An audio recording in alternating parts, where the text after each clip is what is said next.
so we've made it to our fourth of four workshops, and we are on our fourth one. So we've done the melt workshop, we've done the original strength workshop, and now this one is bringing, and then the lymphatics was last week. So if you haven't watched one or all of them, go back if you want at any time, because they're all listed there for you. You have access to all of those on YouTube. And if you need more help with them, of course, just write and text me. Let me know what you have questions with. You can either text me or you can email me at bringyourbestfitness@gmail.com, and you can have those questions answered. So what we're going to do today primarily is we are going to ask and fill in the blanks of all the stuff that we went through. So we're going to go through and connect you to the different pieces of the training. So again, we did melt, and the basic idea of melt is doing the 4 R's of melt, which is to reconnect, rebalance, rehydrate, and release. And then, so we work through that. And again, melt is a simple self-care technique that helps you to restore the body's natural function through hydration into the joints and through the tissue in that three-dimensional the tissue that we have that is the superficial fascial layer. But when we create connection into one area, we can create connection into all areas of the body because the body is fully connected. So then the second thing we did is we worked through original strength. And original strength is the movement patterns that you were designed to do. It is not new movement. It is not to learn movement. In reality, it's to reconnect to movement that's already in you. It actually doesn't even matter if you've been injured, tired, sore, or anything like that, or if you have no limbs. You are still designed to move in a certain particular way. So there's that. And then also the 3 pillars of original strength are to understand breathing and connect to your breathing through diaphragmatic breathing. And then secondly is to connect to your vestibular system so that the head is connected really to the body through the vagus nerve. And then the bipedal, or the movement through the midline of the body, known as your gait, or how you walk. And so, or crossing the midline of the body. Because remember, when we cross the midline of the body, we connect to the brain and we connect to the body's both sides. Then last week's set was on lymphatics. And your lymphatics are, remember, all over your body, from your head to your neck, across your abdomen, through your legs, all the way up. They are the transport system that takes essentially the breakdown of cellular matter, stress, and whatnot, and brings it out of the system. So the body really deals with this all day long. Even if you have a blockage, unless you have a complete blockage, the body's always going to try to work to find another way through. So not necessarily is your body ever completely blocked totally, but you can be blocked enough so there can be swelling, backup, tissue breakdown, and so on. So the body actually it can have more tenderness, swelling. It can lead to autoimmune issues. It can lead to back pain and other types of pain that almost seems mysterious at best. So even on this mysterious side, it can also lead to, and you can also do lymphatic work to release those things, whether they be inflammation from injury, inflammation from issues, like breakdown of tissue, or from illnesses or so on. So essentially, if your body's in pain, your lymphatic is broken down and is not processing through. If you've got inflammation in your hand, you've got inflammation throughout your whole entire body. You're just noticing it mostly in your hand. That would include your hip, your knee, your ankle, any joint area, or any area for that matter at all. If you've got inflammation area, you've got a lymphatic problem. So what we're going to do today primarily is we're going to go over those things, those 3 basic components, and figure out how to best use them so that how do I actually put this stuff to work? What do I actually do with all this stuff? Because there's a lot of questions. Patty started out this with a question of, can I do all things at the entire time? Can I do both sides and get it all done a little bit faster and less time? And the answer is, yeah, you could. But when you're doing a technique, you want to follow the process as consistently as you can, the way it's laid out, so the body gets the best option to restore from it. So usually when we find a shortcut, the problem with a shortcut is a shortcut begets another shortcut begets another shortcut. And eventually you forget why you're doing it, and it doesn't seem to be as effective as it initially did. And then you just go, oh yeah, because this doesn't work very well. And so then you kind of tell and you teach your body to not let something work instead of consistently giving it good information, and then good information begets good information. And even especially in movement oriented information, just like technology, one day you're going to have this, like, I remember like we had that solar a calculator when I was a kid. It cost my parents always talked about this. It cost them like $300 for this basically add, subtract, multiply, divide. I think it might have had a square root on it, and it cost $300. Well, they got good at it, and a year or 2 years later, you get a really skinny one of the same thing, almost for free at the gas station.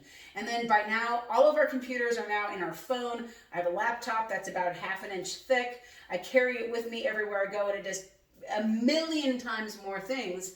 But if I just assumed that back to that example, if I just kind of went, well, this calculator only multiplies, subtracts, and divides, and really doesn't do that much more, technology really isn't anything for me. So the body changes really fast, just like technology can change. Remember, our body can change at the speed of the nervous system, not just as kind of we feel like it. So, or if we don't attend to it, it turns out it doesn't change. Kind of like the melt stuff. I promise you, if you do it, it works. I promise if you do OS, working and breathing and moving, it works. I promise if you clear the lymphatics, your body works better. And so I promise you 100% fully, totally straight up, I'm not even lying about this. If you don't do it, it doesn't work. So here's the issue. It's not necessarily that I'm trying to convince you, which I am. I'm trying to convince you to take better care of yourself. I'm trying to convince you and try to allow you and give you the authority to actually have responsibility in your own body and give yourself the best opportunities you can to feel better, to move better, and really to live better. So that's why these are all called Move Well seminars. And so really the end result is Live Well. And Live Well was already taken, so Move Well was better. And it fits my system anyways. So with that, do you guys have any questions that you've kind of encountered that you might want to have answered before we kind of move on? No. Well, that's fine. It's no big deal, because sometimes it's just like, I've been doing this and it feels good. So what have you discovered? Is there anything particular that you have done that's kind of made, that you've noticed and made connections to? Definitely the lymphatic for me.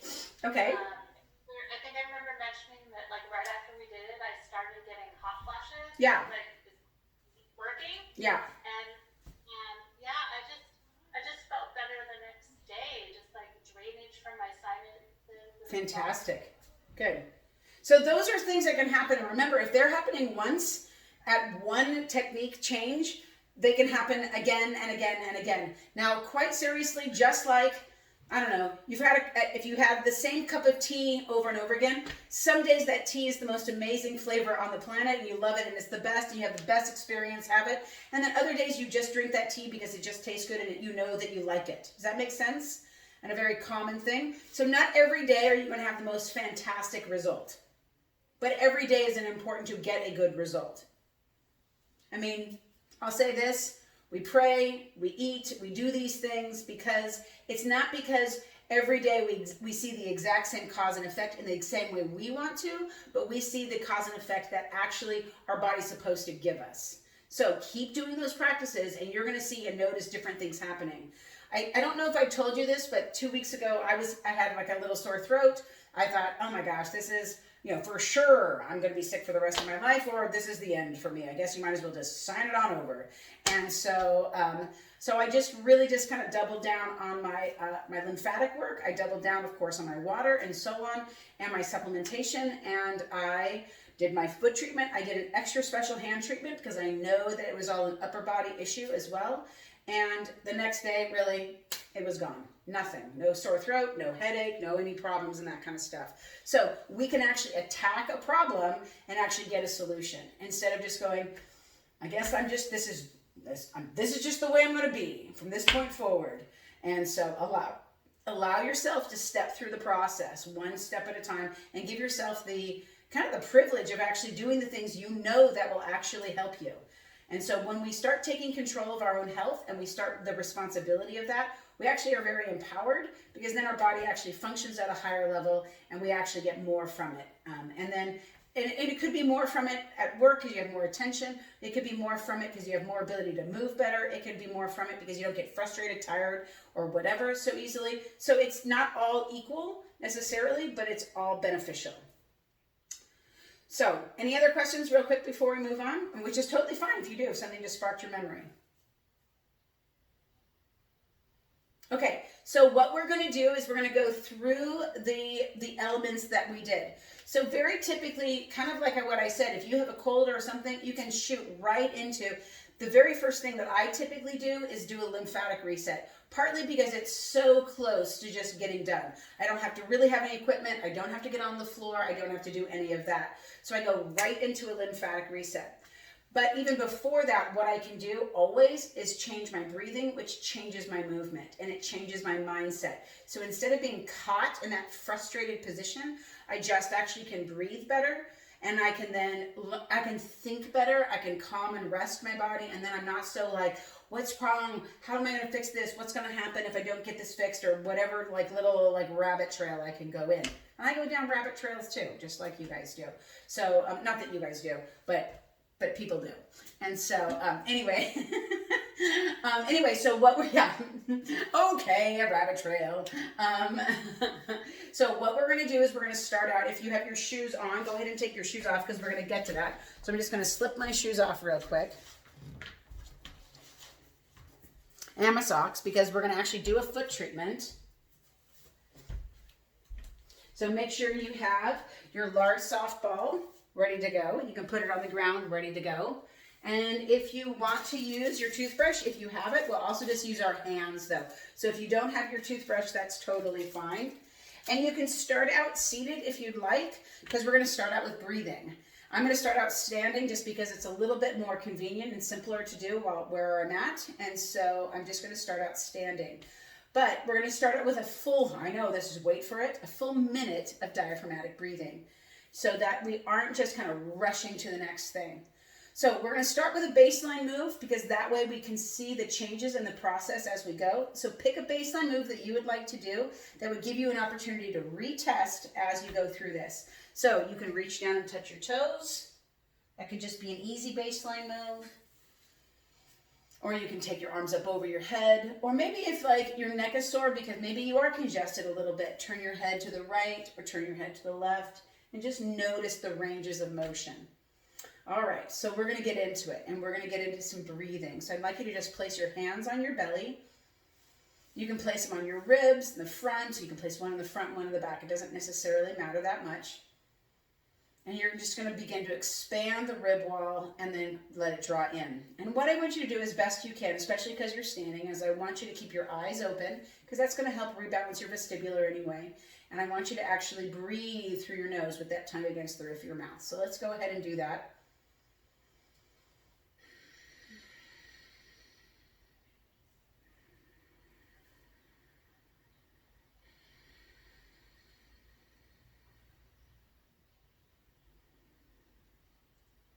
And as we do this, you may notice kind of the quieting of your even your head and your chest. You may notice your ears slightly dropping.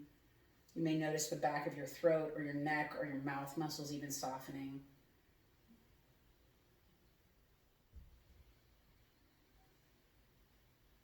As you widen into the rib cage, you may notice your body just being more at ease in the standing or the seated posture. Like you're working less to stand up or be there.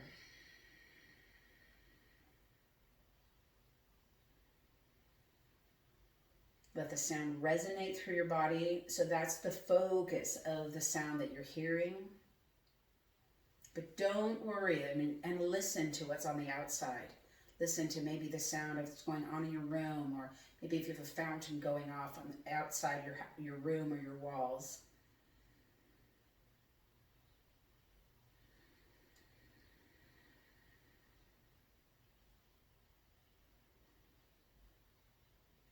And as thoughts come in, you can acknowledge them and just send them on their way. There's no reason to make any plans or kind of get into a conversation in your head.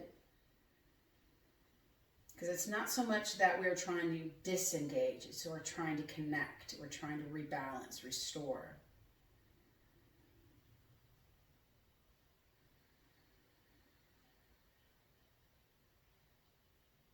All right, so that's about a minute or so, actually. It's almost 2 minutes. And so anyway, so a nice 2-minute reset. Reach down, recheck your baseline. Much better. You can turn your head to the right and to the left. And then for me, there was less tension on both sides. So breathing actually reconnects you to your vagus nerve, which is a very calming nerve. Remember, it's the rest and digest nerve. So if anything's going on, I would highly recommend that you set a timer or whatever you can. About 10 breaths is about a minute. And I would give yourself that opportunity to breathe very slowly, diaphragmatically. Remember, tongue against the roof of your mouth, breathing through your nose, both inhale and exhale. So the next thing we're going to do is we're going to do a reset lymphatically. And so that reset actually helps to kind of remember, you bring the brain to the surface at the skin when you do a lymphatic reset. So if you have your little toothbrush, that's fine. You can start, you're always going to start on your left collarbone. And we're just going to remember, we're going to go 5 nice and light, almost feather light rubs. And then 5 a little bit firmer and a little bit faster, a little underneath that collarbone, maybe on top of the collarbone. And then we're going to go 5 pats. 1, 2, 3, 4, 5. And then 3 pulls straight down across the collarbone. Good. And then your right side. Again, you could use that little toothbrush because it's nice and easy on the skin. And just kind of move the head around if you want. Remember, we're always starting with that left side, and we're bringing everything across, a little firmer, a little faster. And then 5 pats. 1, 2, 3, 4, 5, and then pull across. Good. Remember, as we open this, everything can then come into the drain. Just like we talked about that filtering mechanism, when that rock gets placed up in there, everything in the mechanism kind of slows down more. So we want to open the main filter. We're going to go up behind the ears. We're going to go on the left side. So we're on the left side, right behind the ear, and just kind of wiggle your fingers down towards the collarbone. Then do that, 5. And then you're going to tap 5 times. And then pull down 3 times. And then go to the other side. So this area is pretty much the transport for everything in your head and your neck. So it's good to go there second.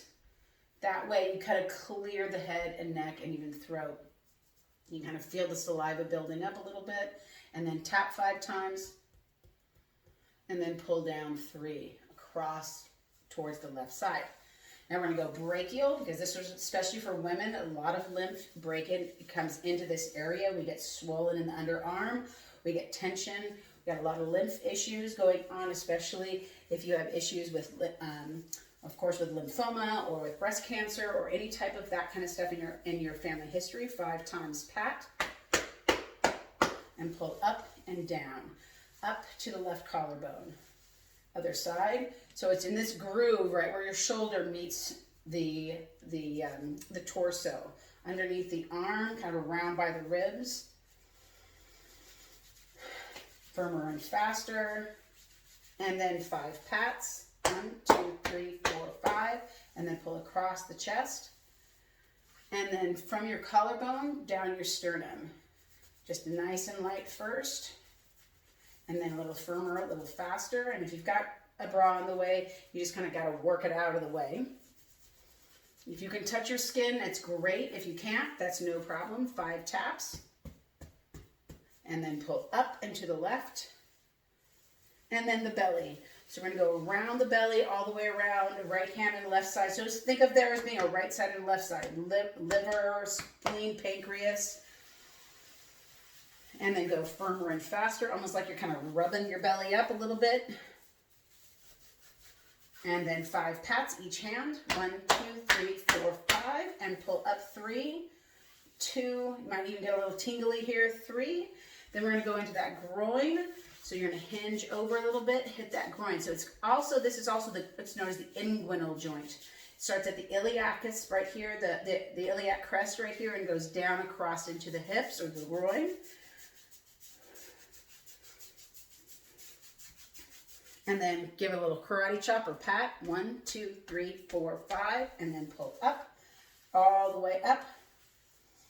And then we're going to go inner thigh. Kind of go reach around as best you can, inner thigh. And go up against the kind of the torso. Reach around the back of the thighs. 5 pats.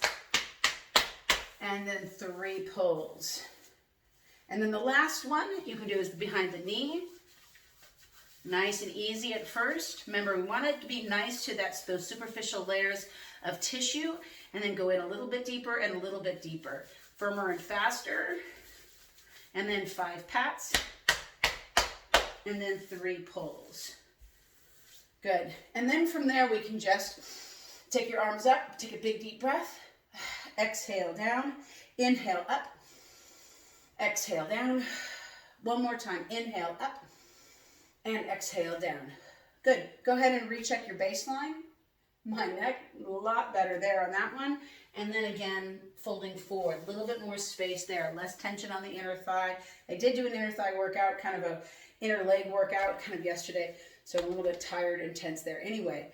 But so remember, on fascial or on the lymph release, we're hitting these sentinel nodes, these very specific spots across our body, and we're giving ourselves the opportunity to kind of release those big ones. So again, up from the feet, we go clear to the knees. Up from that, we go into the groin. Up from that, we go into what's called the cisterna-chyli. Then we've got the sternum and collarbones, neck, and so on. So remember, lymph touches every part of the body. Every part of the body is connected. If you've got a problem in your liver, you've got a lymph problem. If you've got a problem in your stomach, you've got a lymph problem. If you've got a knee problem, you've got a lymph problem. I'm not saying you don't also have a liver problem or a knee problem or something else, or maybe just a problem. But the issue is that if we're going to let the body's mechanism that pulls stuff out and brings it to the cleaning mechanisms, the bigger cleaning mechanisms, the liver, the spleen, the kidneys, the heart, we can ease those organs and let those organs do their job better instead of that backflow that gets into people's knees and ankles and hangs around in their groin area and their belly, and then they just get kind of swollen pockets in places. You've seen people who are real swollen in their belly. Very often it's not just overweight, it's that their body's carrying extra buildup of lymph and tissue.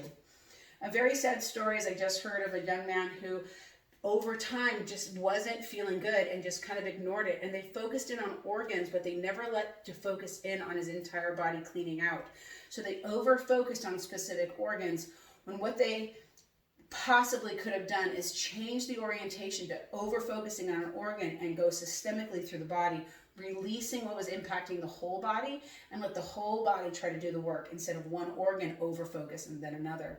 So he probably could have felt better, probably could have done better, been more successful with his treatments and that kind of a thing. I've seen it before. It works. To clean the body out, you need to pay attention to the breathing, the movement mechanisms, and then the processing mechanisms as well. So knowing that, then the next thing you would do is, like, say, that's just something you can do. Now remember, you can just do parts of that. Like, you could just do you always want to do your collarbones, and you always want to do the neck. If you've got any above the head issues, if you've got from the neck to the waist, I would at least do all of the upper body parts. And if you've got something going on in your lower body, for sure, you want to do the entire sequence, because you want to make sure all that pumping comes back up to where it rests best and not just focusing in on the one particular area. Because if the area above it isn't blocked also, you're going to still have and maintain tension and swelling in the areas above it as it tries to drain. Remember, it doesn't drain down. It actually is pumped with hydrostatic pressure up into the body, and breathing is what really moves all the lymph, the blood flow, and so on. Also, if you're dehydrated in any tissue, your muscles, your nerves, your muscles, and or your blood is actually dehydrated, it compresses and it can push more pressure on that lymph, as well as, so if the muscle's dehydrated and it squeezes in and compresses the nerves and so on, you're going to end up having less good blood flow and less good lymph flow as well. So all of these systems really work together and really are affected together as well. So after you did a lymph thing, and so you're starting to feel a little bit better, or maybe you're just in the car and you just want to do the shoulders and the neck because you got a really stuffy head.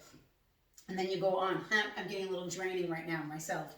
So, and you just want to kind of go on. The next thing you would do is after you affect the skin, after you affect these lymph releases, maybe a foot treatment would be a great thing. So if you're feeling just kind of off balance, kind of disconnected, a foot treatment is a really great way to do an overall kind of reconnect because of the 4 R's: reconnect, rebalance, rehydrate, and release. And then, of course, if you have an upper body thing, doing a hand treatment. We're going to do a foot treatment to begin with because it's just more convenient for right now. And so remember, you always want to do an assessment. So we're going to start with our feet parallel together. You're going to bring your head and shoulders back. And if you want, close your eyes, because the key with the melt is to go inside the body and use the body sense of the body. Notice how your foot placement touches the ground, how you stand there. And this may feel great right now because we actually just did a lymph return, so you may notice one side of the body more than another. So maybe the right knee or the left knee feels a little bit more compressed. And that's a good tool because now you can see, oh, it's not just across one side, or on both sides. It's across mostly on one side, my issues, my stuckness, and so on. Lift up all 10 toes. See if you can balance on that new base of support. Take a big deep breath. And then drop all 10 toes. And notice if you kind of cave off or whoosh off to one side feeling. Go ahead and open your eyes. You're going to take the ball to the center of that right foot, and you're going to begin to do that shift back and forth. So again, what we're doing is giving the body a preparatory experience, so we're not just jamming the ball up into our body. So many times roller techniques, if you're not doing it nicely to the body, you'll just overwork the body too quickly. So we want to go nice and slow, get in and get out, so the body doesn't oversensitize to the movement. Step your left foot back, move the ball to position point 5, which is right in front of the heel, and begin to move that ball back and forth. Just allow that heel to move over the ball and back, and feel that movement on that ball. And then slowly move the ball back to position point 5 again. And go ahead and pause. Put about 50% more pressure on the ball and then tighten that wiggle. Now you can increase this movement by going more passes across the heel. Remember, gliding is an even 2-directional movement. And then shearing is a tight, it's not a twist. I mean, it's just a twisting of the skin. You're not trying to move the ball. You're moving your body on top of the ball. Pause. Move the ball to the big toe knuckle and press to the heel. And press to the heel on the second toe, the third toe, the fourth, the fifth, and then we'll do friction. And friction is that multi-directional pass that you can use everywhere. Woohoo! My pants are all moving around. It's kind of fun. Well, I'm moving around. My pants are on me, so of course my pants are moving around. Good. Go ahead and pause. Just stand there for a second, just feel that rebalancing, and let's go to the other side. So start in the center of that left foot, shift side to side, and feel that pressure up against the body. Feel how the body actually shifts in weight and takes on that information. Remember, the center of your foot also acupuncture-wise is connected into the diaphragm. Back to the breathing again. Go ahead and pause. Take your arms up, take your arms down, and roll all the way around. Kind of just give body information about where your joints are. Go ahead and move that ball to position point 5, where the heel and the arch meet up. And let's begin to do gliding.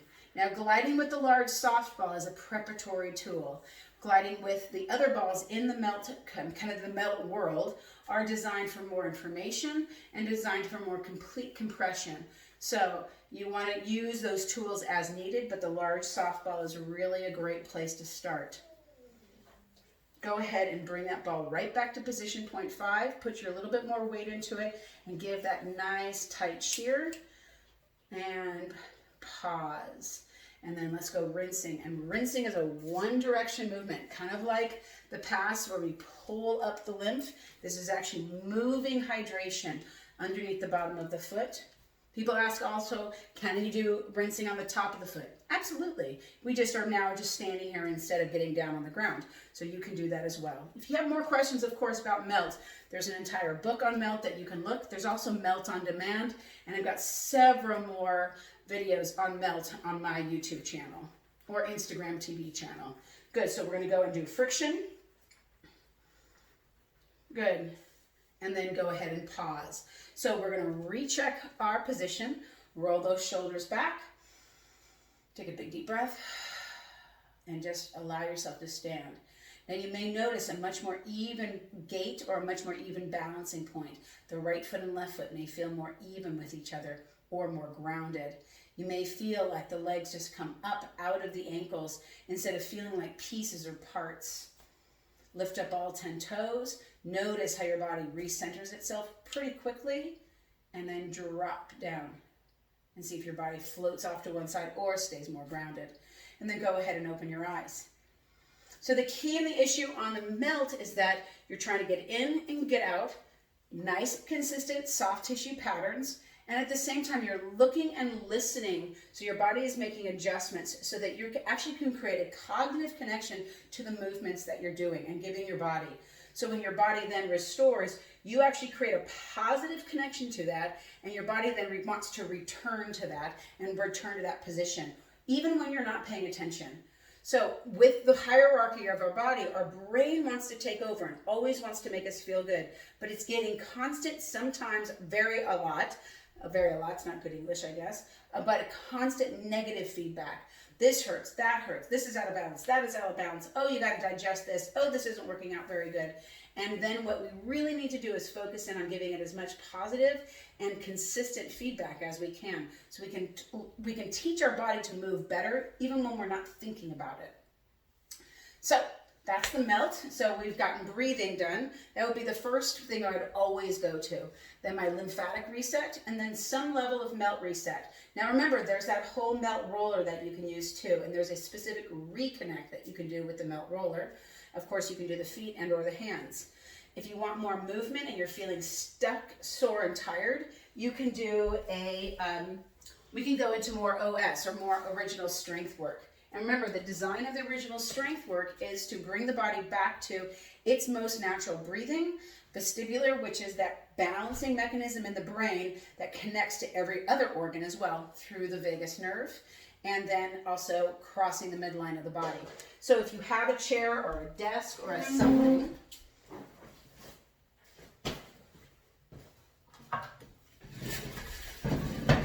ta-da, like this. So if you have a chair or a desk or a something, you're going to grab it, and we're going to start with some basic movement patterns to go through with this. We're going to combine pillars. So we've already done our practice and our breathing. So go ahead and put your hands on the desk or the chair or the countertop that you're next to, and push yourself back into a hinge position. Now, we did a knees rocking movement with our knees on the ground, and we did movements back and forth with our head and our neck. And what I want you to do is just begin to rock back and forth. So you can see I'm moving my ankles and my toes, my knees, my hips, my ribs are moving a little bit, my shoulders, my elbows, my wrists, my fingers, and then also my head and neck. So I'm going to look to my left and I'm going to look to my right. And allow yourself to try to find that nice pattern with your breathing and your movement that actually helps to connect you on all sides of the body. Look down if you'd like as you come forward, and then or look up. So you can kind of go with the body, or you can go opposite the body. So I'm looking up as I go back, and I'm tucking my chin as I come forward. Moving the head and neck just differently from the body. I can look over my right shoulder as I come in, and then over my left shoulder the next time around. Just giving myself the opportunity to move. Then from there, what I want to do is I want to just bring the knees up and back. So I'm now moving opposite sides of my body. Now again, if you're leaning against a chair that can move, be careful, of course. And then see if you can move so that you can do, so if you were on the ground, you'd be on hands and knees. But here we're just doing hands to knees from a kneeling in a sense position. Or you can do this all the way standing up, doing what's called a cross crawl. And the cross crawl is the bringing the arms across the midline of the body to reconnect and rewire all parts of the body. So we're going to start by touching our knees. Notice all the balance that you have to do. So when your brain has to balance, your brain has to feel safe enough to do this.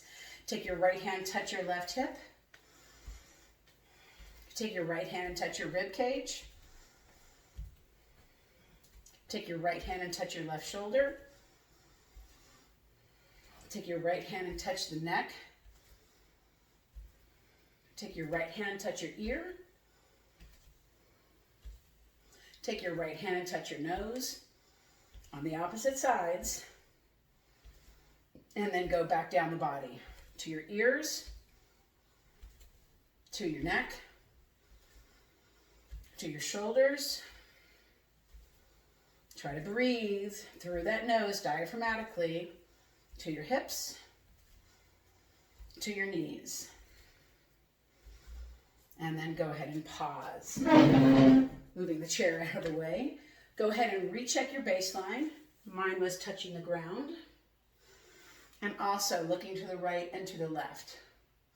Now I have more range of motion, but I also have less of that tenderness and that's in my neck. I tend to get to if I'm not paying attention to how I'm holding myself. So those are the three biggest things to take away. So, or several different things to take away, but the three parts are, when do I do the lymphatic? Every day, as often as you want.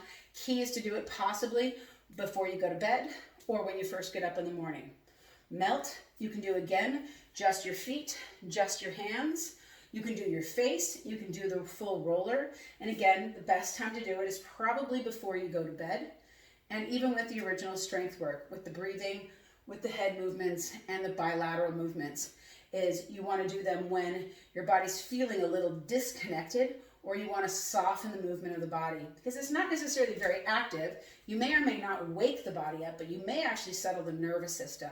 So that would be the hierarchy of the movement and the giving you the opportunity to do one thing over the other. Remember, the brain reigns supreme, then the lymph, then the skin and the organs. So you want to go kind of down those kind of patterns. So breathing, lymph, organ movement or tissue movement, and then restoring kind of physical, the bigger movements. Remember, the big movements are all, in a sense, are kind of the dumb movements of the body. It doesn't take a lot to know to bend and straighten the elbow. You know how to do that. But more than likely, you don't know how to fix your own liver. And so in order to connect into our liver, we have to connect in through areas that we aren't going to see, we aren't going to touch, but we can touch them through our movement of the lymph system that we can encourage to move better. We can encourage good wellness through those types of ways. So those are the ways that you can implement all these things. Of course, there are other ways to balance them out together. So if you have more questions, make sure you ask, or if you have more questions now, go ahead and you can turn your mics back on and we can talk about those. Oh, the next thing you want to do, and I don't have one with me, I'm very remiss, is drinking water. I'm very thirsty. Obviously, I've just talked for the last, 38 minutes.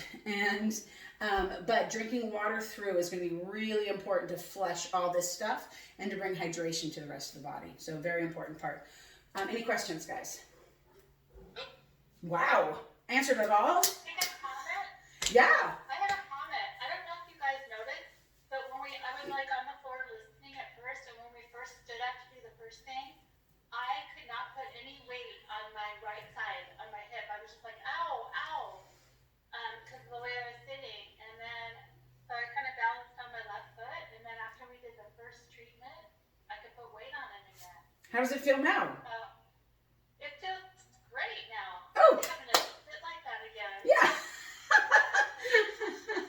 And the biggest change was like turning my neck, because I kind of like picked a spot on the wall. Yeah. See it first, and it kept getting bigger, bigger, bigger. Oh, perfect.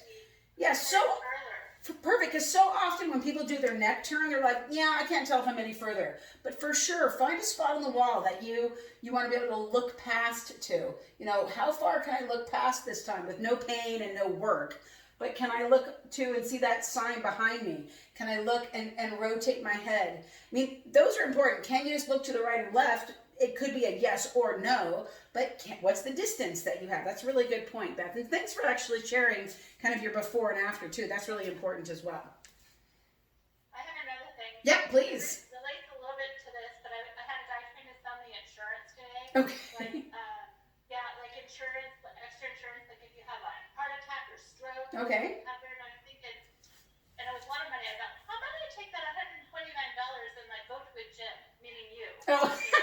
Hey, wait a minute. You're even less expensive. I'm even less expensive than health and life insurance. Little plug. Yeah. And actuality, I want your health to not be something you have to insure. You shouldn't have to necessarily only pay somebody else to check your health when you die. You should be paying for your health so that you prolong your life, so that your life is better while you live it, not at the end so then you can give all your money from your death to your children. And so, or whatever you have to give it to, whatever. But the point being is you want to live your life now so that you live more efficiently and you have resources and you have tools and you really can learn about this amazing body. It's not as complicated as it seems. Remember, these muscles aren't very smart. This is super smart, but if we can connect to it, we can really connect to the rest of the body really well. So I'm super glad that somebody tried to sell you insurance today, only for my benefit. So, so yes. Oh my goodness gracious, let's not do that. No. So really, when I see people move better, I know that they are living better. And when I see people come and do these things, I know that they are able to think better, think more clearly, connect better. And that really helps them to not fear illness. That helps them not to fear not feeling good for the rest of their life, but actually how they can actually put that into play. And really, no matter what comes your way, you know that you have tools, you have resources, you have me, you have other things to create into this bigger toolkit so that you can continue to feel better, even if something does inclement happen to you. And so don't think that just because something happens, you stop. You actually probably need to double down on everything you do. Kind of like most people, the side of the bottle says, I don't know, 1 or 2 Tylenol, but I bet you most people have taken more than that's on the side of the package and outside the prescription. And because they're like, well, if a little bit is working, I bet more works better. And so in reality, and the only thing that really truly works for it is actually taking care of yourself.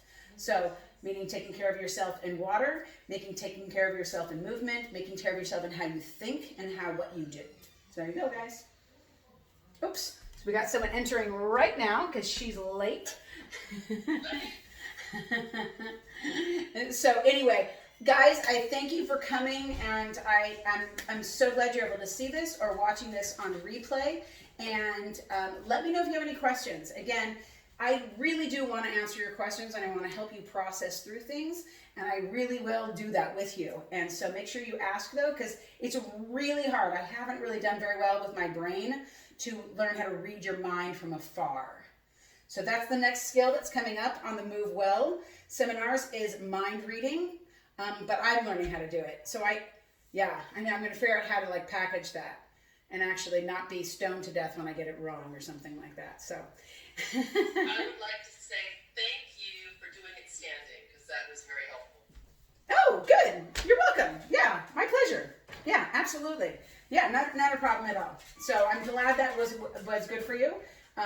The space is different here, and so I just kind of had to work within my space. But it teaches you and it teaches me that really we just have to work within our space. It's not about the floor. It's not about the tool. It's not about the whatever. It's just kind of how we utilize it. Yep. We just sometimes have to be resilient and accommodate for our own selves. Good. Show me how to use the roller standing up and we'll talk. Oh, we can. We can put it onto your back and we can put it onto the wall. And actually, I have a yeah, 100%. Seriously? 100%. Okay. So the roller, as she's asking, actually, I'm going to close this out and I'll finish with you. So thank you guys so much for coming. I will see if you're coming into one of the in-person sessions. Please come. We have Thursday at 9:15. There's also Saturday morning at 11 if you're able to come to those as well. Again, if you have any more questions, please let me know. It's Susie at bentonfitness.com is my website. We've got Susie Gillette on YouTube, and make sure you bring your best day. Have a great day, guys.